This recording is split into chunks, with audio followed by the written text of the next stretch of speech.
Glasgow and so on who don't have a car, for example. So you come up here, jump the train, takes them right to the lodge, and hey presto, you've got access to all these mountains for some good hill climbing.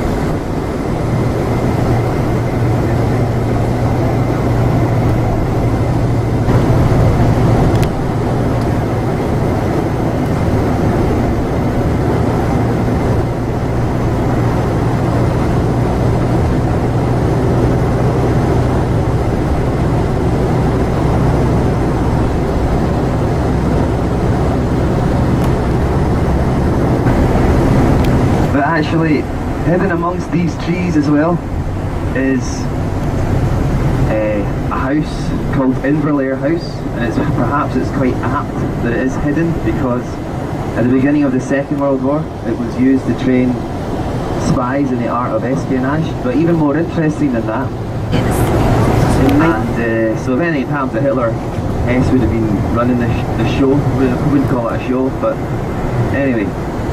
In 1941, of his own accord, Rudolf Hess flew to Scotland to try and broker some peace deal. He'd heard there was a man called the Duke of Hamilton. He'd heard that was perhaps sympathetic or something to the actually crash landed in a field in the south side of Glasgow, very near to where I grew up, in this sort of Bonington, Eaglesham area. It's always drive by, that's the Rudolf Hess field.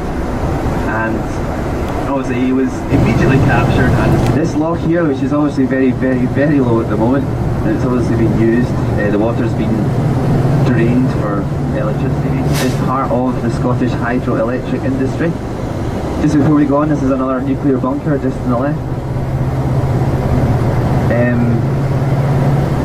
So yeah, this loch here, Loch Laggan, connected via underground pipes that stretch for 2 to 3 miles underground to other lochs, as I say, all part of the hydroelectric industry. So when they're needing a lot of power, they'll just let the water. I'm trying to think for what reason, as in what power were we needing, in the summer. Usually, for heating purposes and so on during the winter it'd be quite low, but in the summer, I'm trying to think why we needed so much power. Anyway, I'll get you back to the music, because that's what's the request.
mountain range over here is the Grampian mountain range. Here in Gorm, the part of it. It is actually the highest mountain range in Scotland on average. Okay, so we've got Ben Nevis, which is the highest mountain, but it's a bit of a freak lump of granite that sticks up above all else. All the next 5 and the next 6 highest mountains are all on this mountain range over here. The second highest mountain, Ben Macdui, 1,308 metres high. Ben Nevis, 1,343 metres high. So this distillery that you can see just ahead of us with the distinctive towers, this is Dalwhinnie Distillery. It's a good whiskey, so I'm told. I've never actually had it. It's supposed to be called the women's whiskey apparently because it's very sweet. But the towers there are called Doig Towers, named after the Glaswegian architect who designed them. So it's quite a well-known or sort of iconic maybe or something distillery. Owned by Diageo. There's 101 malt whiskey distilleries in Scotland. Diageo owns 29 of them. They own Talisker, we were at the other day, Dalwhinnie, and many more. And actually, just recently I looked up Diageo, what it actually means. It's a UK company. They are the biggest alcohol drinks company in the world. And Diageo itself is taken from Latin and Greek. So Dia, Latin for day, and Geo is Greek for the world, and their philosophy behind the name is that they hope to bring joy every day to people throughout the world, something like that. Joy or misery, depending on how you look at it.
That's quite good, I'll take that. Quite often you can sit there, just huge convoys of cars coming by either side, and you can sit there for quite a few minutes, so quite happy with that. This is the A9, main route up to the Highlands from the east side really. The main route up to the Highlands is the road by Lochland. From the west side, from Glasgow, is the road. But it was a civil war basically. It was a case of the old against the new. So, and then you can kind of put it down to religion as well, perhaps, you know. Protestantism, the Reformation, that was the new way against the old way, which is Catholicism, which tended to be what the Jacobites were. But even within the Battle of Culloden, they would have members from the same clan fighting on opposite sides. You know, it really was a proper civil war. So yeah, there's always been a decent thoroughfare here over the last 800 years or so.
fields, all the darker patches, that's all heather. Keep saying to people, yeah, I can't wait to see that come out all nice and purple, but it's just taking its time. I think it's definitely, well, into July before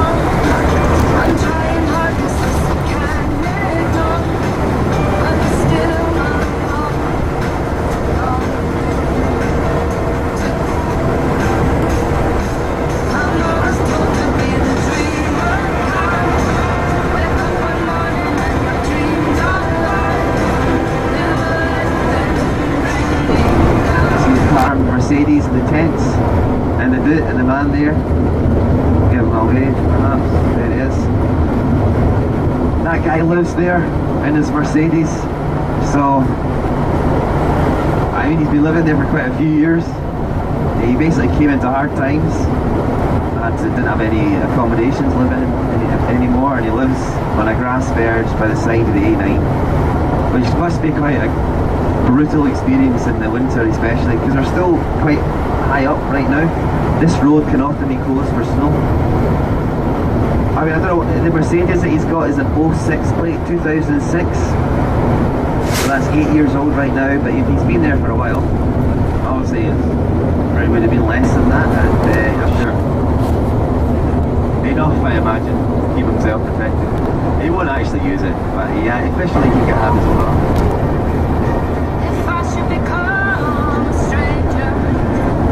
There's another good place name coming up here, Killiecrankie, and there was a battle here, the Battle of Killiecrankie, and guess what? It was part of the Jacobite Rebellion. They said this is one that they actually won. However, just at the moment of victory, the leader at the time of the Jacobites, a man called Graham, he was actually shot by a stray bullet. So the Jacobites, not having any real leader or anything, soldiers who actually, it's further along this river somewhere.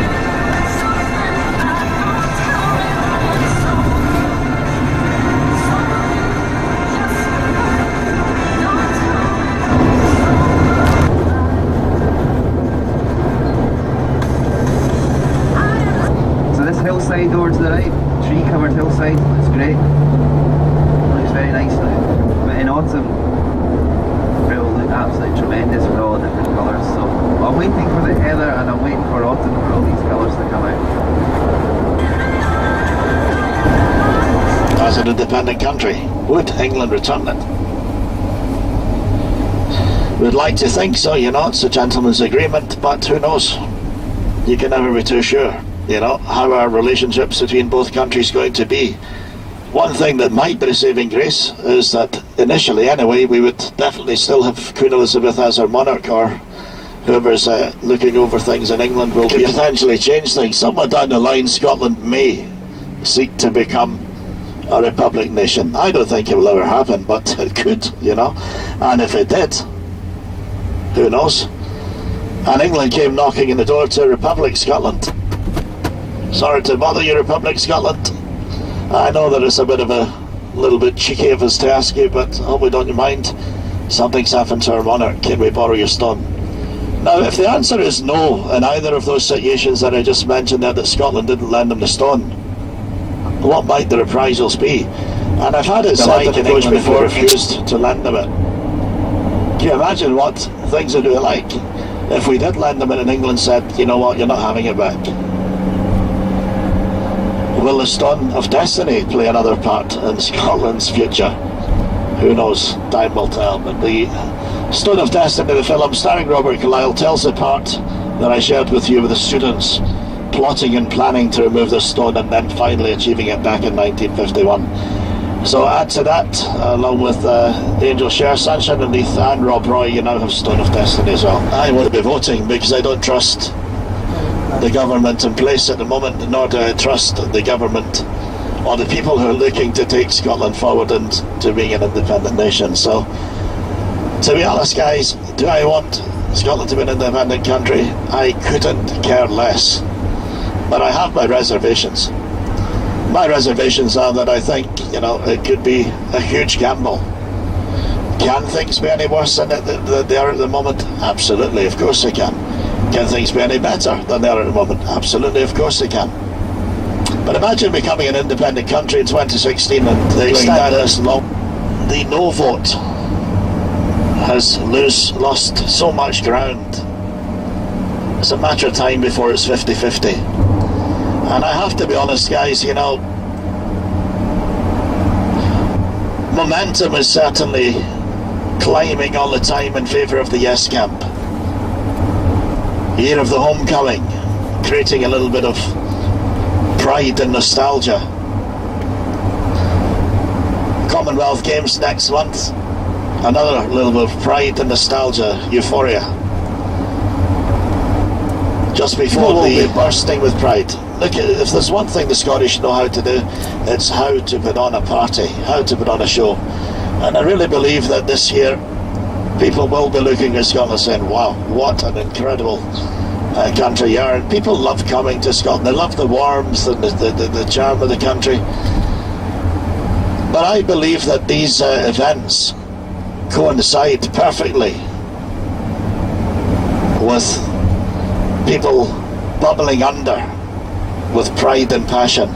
And I'll tell you who will definitely turn up on election day: the people who want independence. But on the other hand, there's so many from time to time, I have to be honest, but I wouldn't put any money on it at all because I think it's going to be right down to the wire. I think it's too tight to call. I really do. I don't know what Tommy at the back there from Glasgow, I don't know if he's getting the same vibes, but I think it's a lot closer than what anyone is suggesting. And the people in the no camp might not turn up on election day. They think it might, they'll leave it for the next person to do. Oh, don't worry, it's going to be a formality anyway, we don't have to turn up. And that might be the shock result. Control of North Sea oil and gas. This North Sea oil and gas, of course, will mean it's a huge dent to the United Kingdom economy. They're going to lose out to £24.5 billion a year generated from revenue from North Sea oil and gas. Then you've got the situation that Scotland have said if we become an independent country we'd like to remain as part of the sterling setup. They've been told no thank you, if you're on your own, you're on your own. Is it scaremongering? They've said we'd like to remain as part of the European Union. The European Union, is, in particular France, Spain, Germany and Italy, have said, sorry guys, but if you will have to apply for the 18th of September, we'll know the answer. But I cannot call either way what this result is going to be. But it's going to be a massive, massive, massive call for the future of this nation, that is for sure. Anyway, I'm going to play a short piece of music. Coming up is Gleneagles, home to the Ryder Cup 2014. I'll just give you a little story as we pass in a short time. Closed. And secretaries turn off typewriters and put on their coats. Janitors padlock the gates for security guards to patrol. And bachelors phone up their friends for a drink while the married ones turn on a chat show. And we'll all be lonely tonight and lonely tomorrow. Gentlemen, time please, we can't serve anymore. Now the troubled ignorant people sleep in their beds like the dope white mice in the college lab. And nothing ever happens. Nothing happens at all. The needle returns to the start of the song, and we all sing along like before. And we'll all be lonely tonight and lonely tomorrow.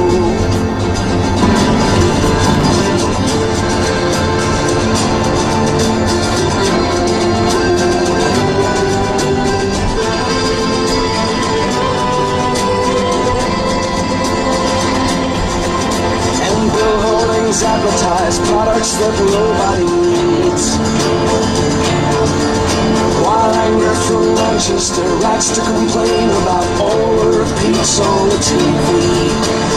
Computer terminals report some gains in the values of copper and tin, while American businessmen snap up Van Goghs for the price of a hospital. Ryder Cup logo here.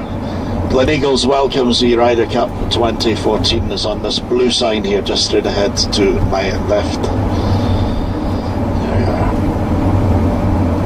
And you know, I'm not a massive golf fan, I have to say, but I love the banter of the Ryder Cup.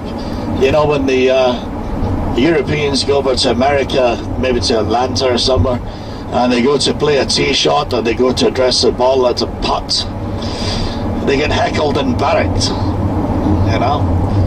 Well, I can quite assure you that the Americans will have heard nothing like what they will experience in Scotland, the home of golf this year, you know.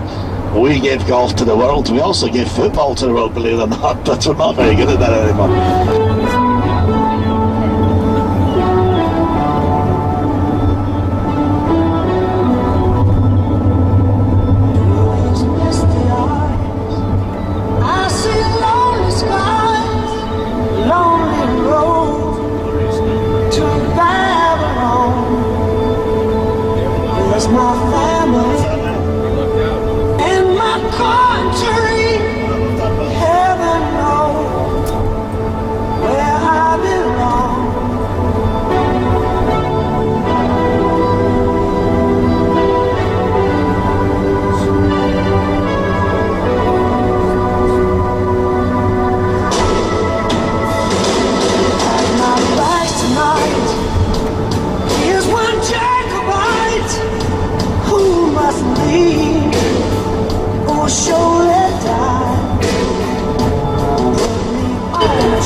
Got the news that in the gymnasium that a gunman had burst into the school.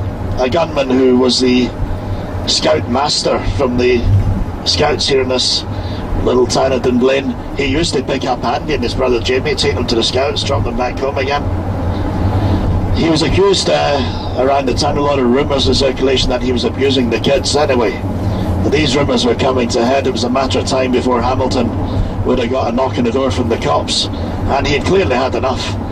He went into the gymnasium armed with 4 handguns, shooting dead 16 young children and killing one of the teachers, injuring very many more in what we know and remember as the Dunblane massacre of 1996. Even today, Andy Murray cannot bring himself to talk about the whole episode that unfolded that day. Horrible, horrible dark chapter in Scottish history.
heroics and gallant efforts of Wallace in his quest for independence.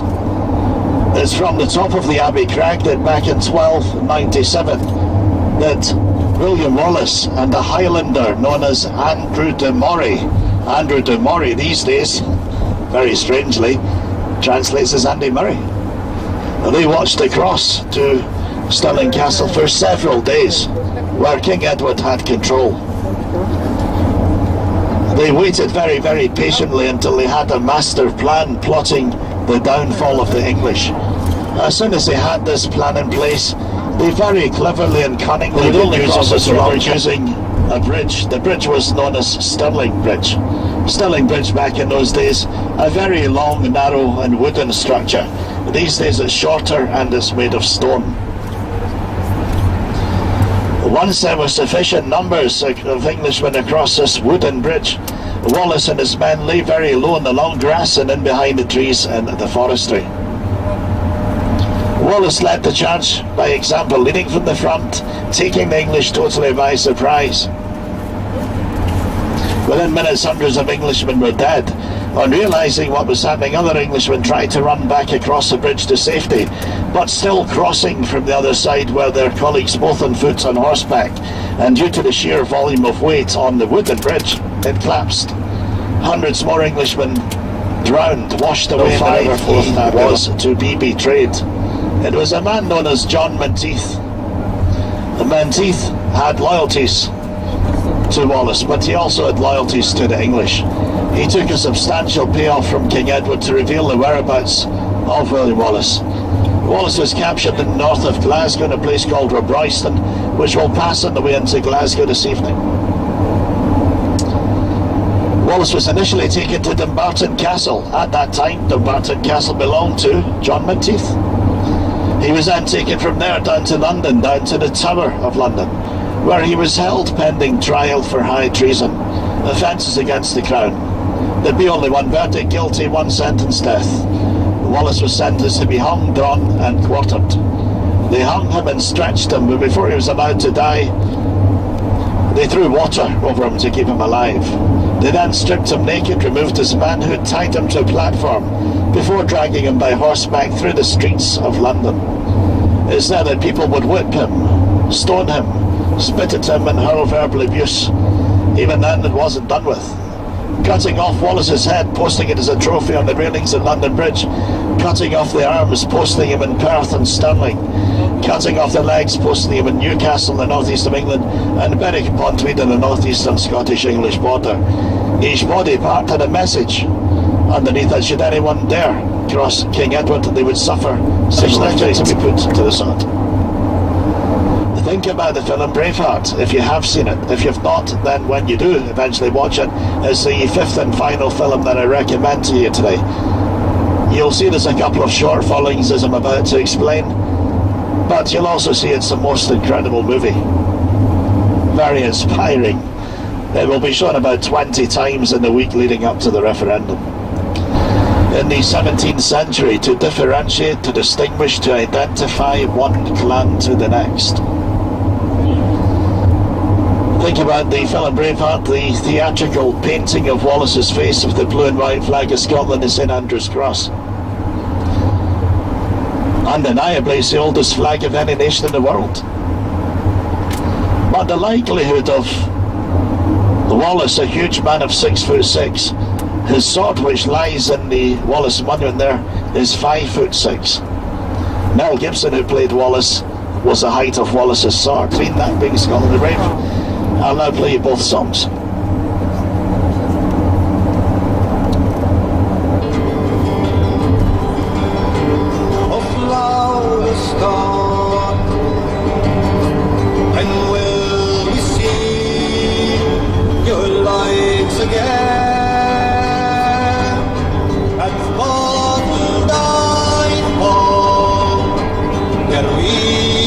Hill and glen and stood against the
calling down through the glen.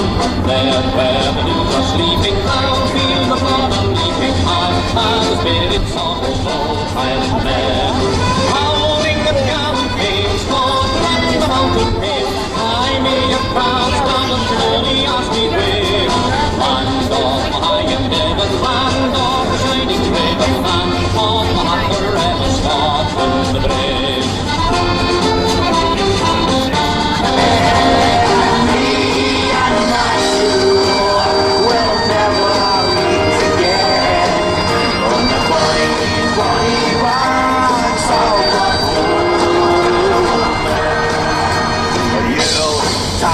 The high road and I'll take the low road, and I'll be in Scotland before, yeah. And me and my girl will never meet again on the bonny, bonny banks of the road.